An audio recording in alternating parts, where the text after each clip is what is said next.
আসসালামু আলাইকুম। সবাই কে কোথায় আছেন, কেমন আছেন? আশা করি ভালোই আছেন। আমার কৃষি বাজারের পক্ষ থেকে সবাইকে আন্তরিক শুভেচ্ছা ও অভিনন্দন। এখন আপনাদের দেখাবো এক লিচুর বাগান। লিচুর বাগানের ভিতরে যদি একটু বেশি জায়গা থাকে তাহলে দেখতে পাবেন এই যে খেসারি শাক বোনা যায়, আবার রাই শস্যি এগুলো বোনা যায়, আবার আপনারা দেখতে পারবেন এর মধ্যে জব আছে, জব, তারপরে গম এগুলো বুনি গরুকে খাওয়ানো যায়। এই যে এখন এই সামনে দেখেন এটা একটা খেসারি। এই আমি আবার আরেকটু সামনে যাব, আগাতে আগাতে দেখবো যে ওই ভূমির মধ্যে রাই বোনা আছে,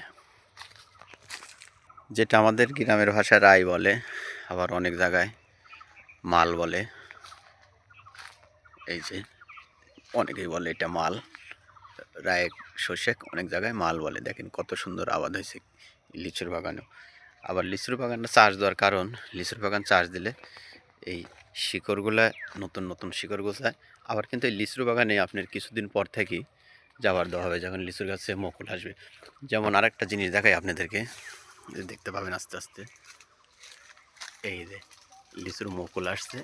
এই মুকুলগুলা হলেন যখন একটু বড় হয়ে যাবে, এই যে দেখতে পাচ্ছেন এই মুকুলগুলো যখন একটু বড় হয়ে যাবে, এই যে মুকুলগুলো আছে এই মুকুলগুলো যখন বড় হয়ে যাবে তখন হলেন গুটি গুটি আসবে, তখন ওইগুলোতে আবার গাছে সেচ দিতে হবে। কারণ সেচ দিলে গুটিগুলো টিকে যাবে, আর ওই গুটিগুলো রসালো হয়ে গুটিগুলো বড় হয়ে যাবে লিচুর।